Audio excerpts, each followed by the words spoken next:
ሰላም ሰላም ውድ የዩኒት ስኩል ቤተሰቦች በዚህ ቻናል ትምህርቶችን በኦንላይን እያስተማርን እንገኛለን። የምናስተምራቸው ትምህርቶችም አማርኛ፣ እንግሊዘኛ፣ ሂሳብና ሌሎችንም ትምህርቶች በማስተማር ላይ እንገኛለን። ለመማር የምትፈልጉ ቤተሰቦቻችን ቪዲዮ ላይ ባስቀመጥነው ስልክ ወይም በኢሞ፣ በቴሌግራም፣ በዋትሳፕ በሌሎችም የሚዲያ አማራጮች ሃሎ ይበሉን፣ ይደውሉልን፣ ይማሩ። በዛሬው ትምህርታችን ቪዲዮአችን ደግሞ በጣም ወሳኝና መሰረታዊ ትምህርት እንማማራለን። እንግዲህ ከዚህ በፊት በብዙ ቪዲዮዎች ወይም ደግሞ ትምህርቶች አናባቢና ተነባቢ ድምጾችን ማወቅ አለብን እያልኩ ብዙ ጊዜ ስነግራችሁ ነበረ። ዛሬ የአናባቢና የተነባቢ ድምጾችን አገባብ እንማማራለን ማለት ነው። እንግዲህ የዚህ ትምህርት ዋና ዓላማ ምንድን ነው?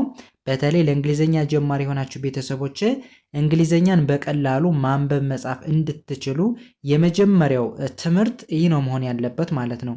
እነዚህን ሳታውቁ እንግሊዘኛ ማንበብ መጻፍ ብለን ብንሄድ ትርፉ ድካም ብቻ ነው የሚሆንብን ማለት ነው። ስለዚህ ዛሬ ድምጻቸውን እንዴት በቀላሉ ማንበብ መገንዘብ እንዳለብን እንማማራለን።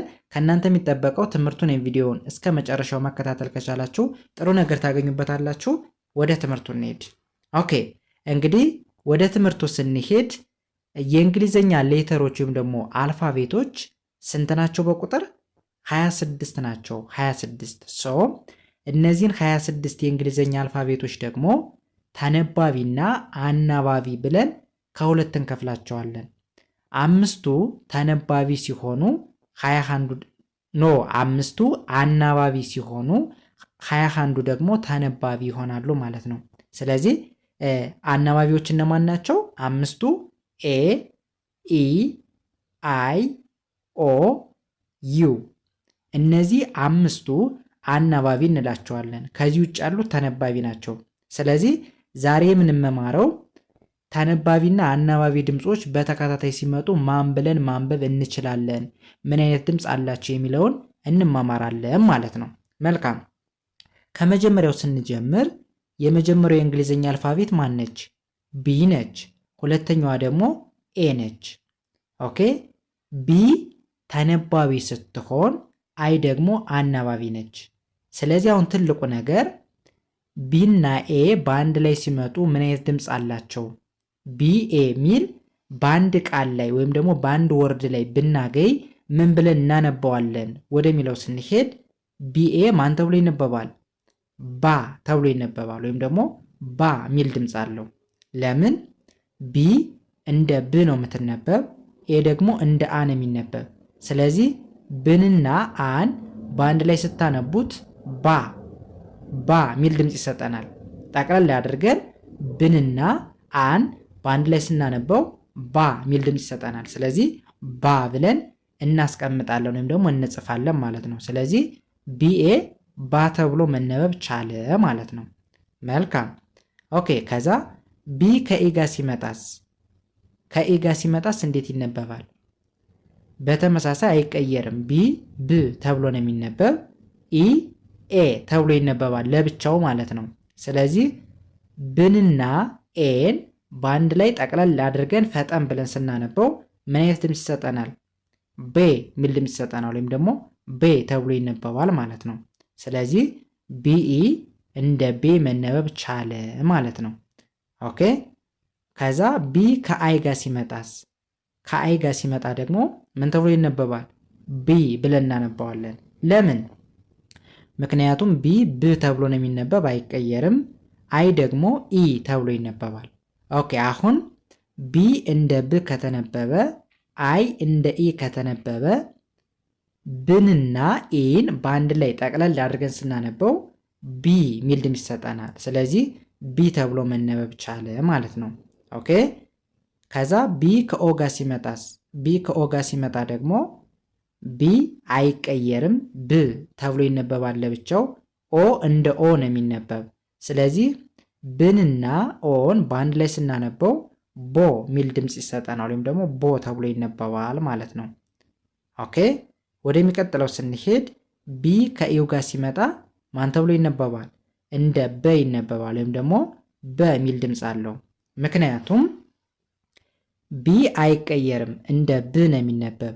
ዩ ለብቻው እንደ አ ይነበባል ወይም ደግሞ አ ሚል ድምፅ አለው።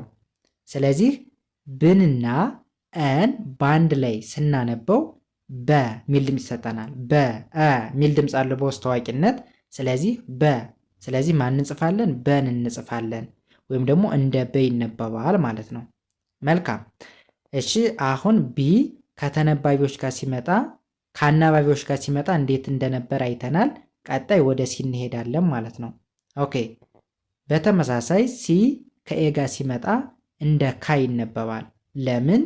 ሲ እንደ ክ ነው የምትነበብ፣ ኤ እንደ አ።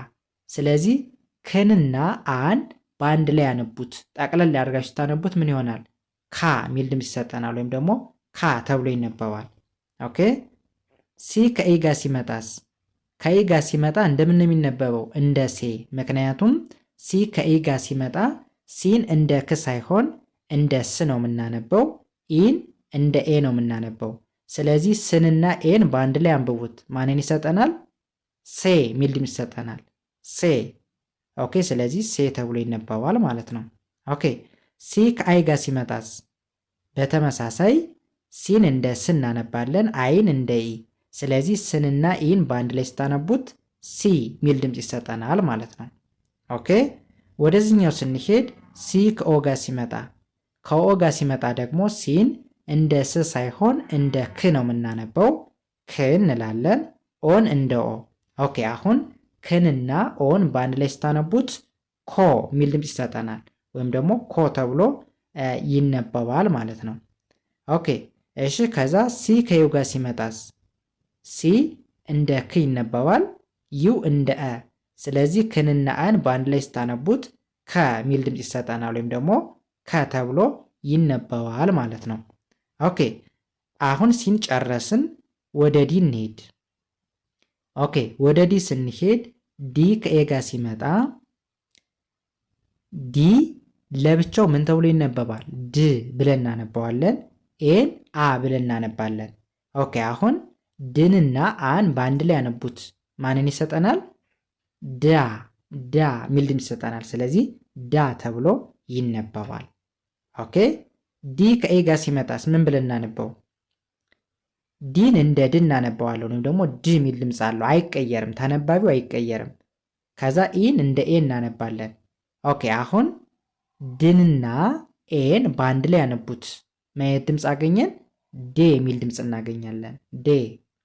ኦኬ። ወደዚህኛው ስንሄድ ዲ ከአይ ጋር ሲመጣስ? ዲ ከአይ ጋር ሲመጣ ደግሞ ዲ እንደ ድ ነው የሚነበብ ብለናል፣ አይን እንደ ኢ። ስለዚህ ድንና ኤን በአንድ ላይ ስታነቡት ዲ የሚል ድምፅ ይሰጠናል ማለት ነው። ዲ። ኦኬ። ዲ ከኦ ጋር ሲመጣስ? ዲ አይቀየርም፣ ድ ተብሎ ነው የሚነበብ፣ ኦ እንደ ኦ ይነበባል። ስለዚህ ድንና ኦን በአንድ ላይ ስታነቡት ዶ የሚል ድምፅ አገኘን፣ ወይም ደግሞ ዶ ተብሎ ይነበባል። ኦኬ። ከዛ ዲ ከዩ ጋር ሲመጣ ደግሞ በተመሳሳይ ዲ ድ ነው፣ ዩ እንደ አ ነው የሚነበብ። ድንና አን በአንድ ላይ ያነቡት ማንን ይሰጠናል? ደ የሚባል ፊደል ወይም ደግሞ ድምፅ እናገኛለን ማለት ነው። ኦኬ። አሁንም ዲ ከአናባቢዎች ጋር ሲመጣ በዚህ መንገድ አየነ ማለት ነው። ከዲ ቀጥለን የምናገኘው ኤፍ ነው። እሺ ኤፍ ከኤ ጋር ሲመጣስ ወይም ደግሞ ኤ ከተባለው አናባቢ ጋር ሲመጣስ? ኦኬ። ኤፍን እንደ ፍ እናነባለን፣ ኤን እንደ አ። ስለዚህ ፍንና አን በአንድ ላይ ስታነቡት ምን አይነት ድምፅ አገኘን? ከዚህ ጋር ያስቀመጥኩላችሁ ፋ የሚል ድምፅ እናገኛለን፣ ወይም ደግሞ ፋ ተብሎ ይነበባል። ኦኬ። ከዛ ኤፍ ከኤ ጋር ሲመጣስ? ኤፍ አይቀየርም፣ ፍ ነው። ኢ እንደ ኤ ነው የሚነበበው።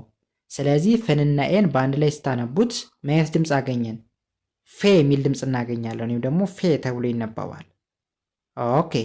ከዛ ኤፍ ከአይ ጋር ሲመጣ ደግሞ ኤፍ አይቀየርም፣ ፍ ነው። አይ ኢ ተብሎ ነው የሚነበብ። ስለዚህ ፍንና ኤን በአንድ ላይ ስታነቡት ፊ የሚል ድምፅ እናገኛለን። ፊ። ኦኬ። ኤፍ ከወ ጋር ሲመጣ በቀላሉ ማን ድምፅ ይሰጠናል? እንደ ፎ ነው የሚነበበው፣ ቀላል ነው፣ ፎ ተብሎ ይነበባል። ኦኬ። ከዛ ኤፍ ከዩ ጋር ሲመጣ ደግሞ ኤፍ ፍናት እንደ ፍ ነው የሚነበብ ብለናል፣ ዩ እንደ አ። ፍንና አን በአንድ ላይ ስታነቡት ፈ የሚል ድምፅ አገኘን። ኦኬ። ከዛ ከኤፍ ቀጥለን የምናገኛት ፊደል ደግሞ ጅ ናት። ጅ ከኤ ጋር ሲመጣ ኦኬ ጅ እንደ ግ ነው የሚነበብ፣ ኤ እንደ አ።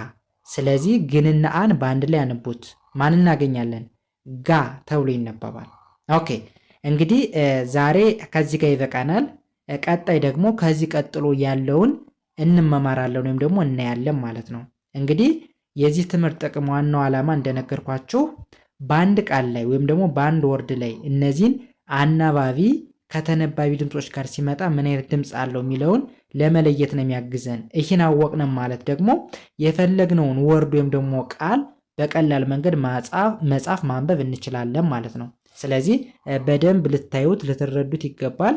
ያልገባችሁ ማንኛውም ጥያቄ ካለ በኮመንት ሴክሽን በኩል ጻፉልኝ። ጥያቄያችሁን አይቼ የመመልስላችሁ ይሆናል። የዛሬ ትምህርታችን የቪዲዮአችን ከዚህ ጋር ቆምን። ቀጣይ በሌላ ትምህርት የቪዲዮ እስከምንገናኝ በያላችሁበት ሰላም ይዘ ተመኘው። ሰላሙ ነው።